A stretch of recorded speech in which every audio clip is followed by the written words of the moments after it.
The New York Times has obtained thousands of audio recordings of Russian soldiers talking to friends and family back home. The intercepted phone calls offer something of an insider account of failures on the battlefield and of civilian executions as well. Well, there are more than 4,000 recordings, and we've isolated just a few of them for you to listen to.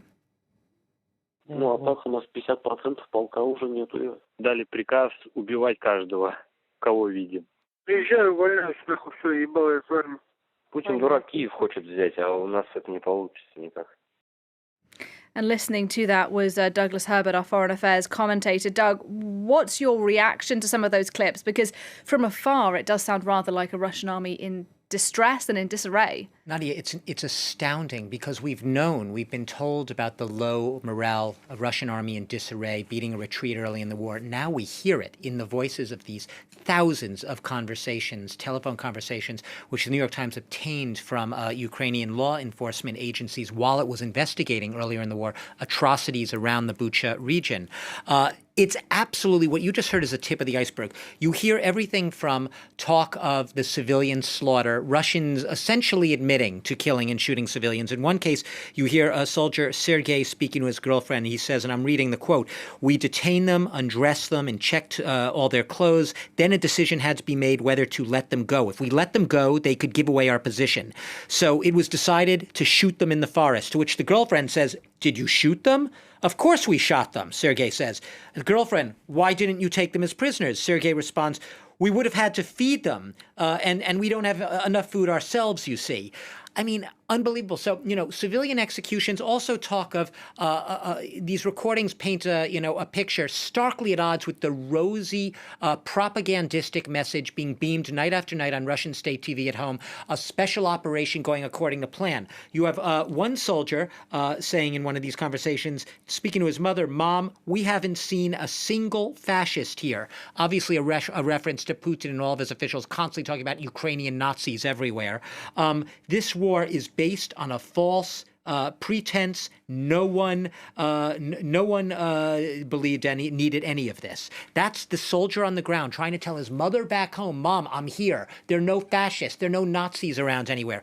There's talk of the looting. We heard of soldiers in these villages going in, taking over homes where Ukrainians had fled or been killed or shot, and taking their TVs. In one conversation, you hear a soldier saying to either his partner, his wife, saying, "Do you want a Samsung or an LG?" Blenders, electronic appliances, everything is good for stealing here. Construction tools, literally loading them into cars. They even found evidence of packets being shipped in the days after the retreat from some of these cities. And I'll just leave you with this. Also, a lot of talk of contempt for their superiors. We heard one of them saying, Putin's a fool in that earlier one. One says, "Effing higher-ups can't do anything. Turns out they don't really know anything. They can only talk big in their uniforms." That was a soldier named Roman talking to his partner. And it goes on and on and on.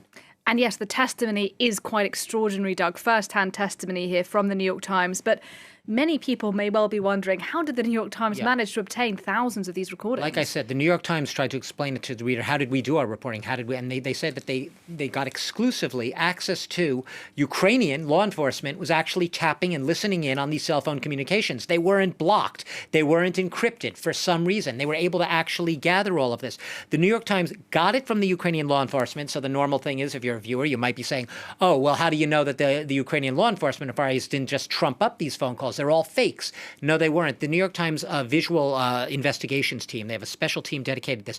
Over months, they verified, authenticated this. It's 22 phones were shared among dozens of soldiers. They took 2 months to translate and to authenticate all of this. It was based on basically the authentication by cross-referencing outgoing and incoming Russian phone calls with messaging apps and Russian social media accounts, plus leaked Russian databases. So very, very closely parsed and scrutinized and authenticated. These were authentic calls, and it took months. That's why we're only hearing about it now. It was March that they were recorded. We're hearing about it today. It took a lot of reporting, a lot of investigative work to do this. Well, thanks for telling us about it. Douglas Herbert for us there.